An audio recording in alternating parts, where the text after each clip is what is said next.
Hello everyone, how are you doing? This is MD Tech here with another quick tutorial. In today's tutorial, I'm going to show you guys how to resolve the Putty fatal error. It's an open source terminal emulator, and if you're coming across this error message that the connection timed out, in today's tutorial I'm going to show you guys how to hopefully resolve it without too much of a hassle. And without further ado, let's go ahead and jump straight into it. So the first thing we're going to do is open up the search menu, type in CMD, best match, you'll come back with command prompt, right click on that and select run as administrator. If you receive a user account control prompt, you want to select yes. And now you want to go ahead and type in ipconfig followed by a space /flush DNS. Flush DNS should all be one word attached to that / out front. Hit enter on your keyboard to run that scan.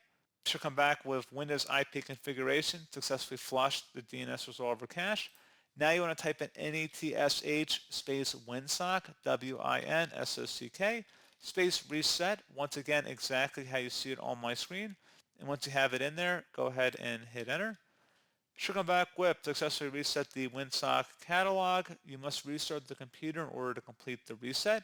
Once that's done, go ahead and just close out of here, and you will need to restart your computer at this time.